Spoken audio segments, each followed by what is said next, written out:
আমরা এই মুহূর্তে অবস্থান করছি জাতীয়তাবাদী দল বিএনপির কেন্দ্রীয় কার্যালয়ের সামনে। আপনারা যেমনটি দেখছেন, এখানে শত শত নেতাকর্মীরা একত্রিত হয়েছেন। সাবেক তিনবারের প্রধানমন্ত্রী বেগম খালেদা জিয়া দীর্ঘ অসুস্থতার পর আজ ইন্তেকাল করেছেন। ইন্না লিল্লাহি ওয়া ইন্না ইলাইহি রাজিউন।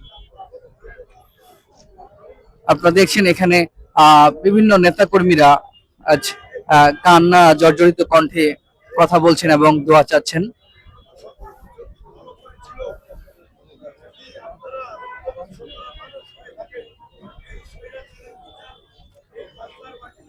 কিছুক্ষণ আগে নেতাকর্মীরা বেগম খালেদা জিয়ার জন্য দোয়া চেয়েছেন।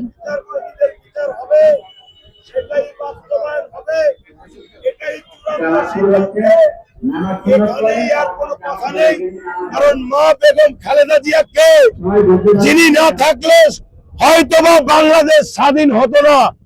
শহীদ রাষ্ট্রপতি জিয়াউর রহমান বীরোত্তম স্যার এই বাংলাদেশে না থাকলে বাংলাদেশের হাল কেউ ধরতো না। এই রাষ্ট্রটাকে নিয়ে কেউ ভাবে না, কারো মাথায় এই দেশ নিয়ে চিন্তা ভাবনা নেই। শুধু তার নিজের স্বার্থ নিয়ে, যার যার স্বার্থ নিয়ে সে ব্যস্ত থাকে এবং এদেশের প্রত্যেকটি গরিবের রক্ত চুষে চুষে যারা খায় তাদের বিচার হবে।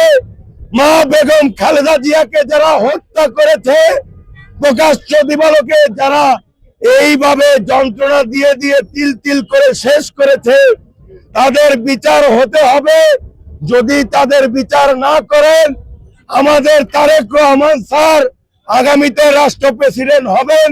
ইনশাল্লাহ সমস্ত অত্যাচারীদের বিচার হবে এবং মা বেগম খালেদা জিয়াকে এইভাবে যারা দুনিয়ার মায়া ত্যাগ করতে বাধ্য করেছে তাদেরকে ধরে এনে আমরা বিচারের কাঠগড়ায় দাঁড় করাবো। যথেষ্ট ভাবে যে প্রান্তে থাকুক, যেখানেই থাকুক, আমরা সেখান থেকে ইন্টারপোল হোক, সর্বোচ্চ আদালতের মাধ্যমে আমরা যে কোনো ভাবে আন্তর্জাতিক ট্রাইব্যুনাল যদি করতে হয় সেইভাবে ব্যবস্থা করে এই স্বৈরাচারকে ধরে এনে বাংলাদেশে প্রকাশ্য দিবালোকে সেই রকম উন্নত বিশ্বে আপনারা দেখেছেন বিনা কারণে সাদ্দাম হোসেনকে এই জর্জ ডব্লিউ বুশ কিভাবে অত্যাচার করে গণসমাগমের মাঝখানে ফাঁসি দিয়ে মেরে ফেলেছিল।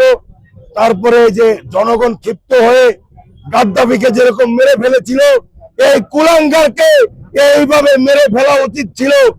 এই দেশে এখনো ষড়যন্ত্র হচ্ছে এবং কিছু কুলাঙ্গার বাহিনী এখন নির্বাচন নিয়ে পায়তারা চালাচ্ছে। মা বেগম খালেদা জিয়া আজকে আমাদের মাঝে নেই, এই বলে আপনারা সবাই জানাজায় অংশগ্রহণ করবেন। বাংলাদেশে যে প্রান্তে থাকেন সবাই সবার জায়গা থেকে মা বেগম খালেদা জিয়ার জন্য দোয়া করবেন।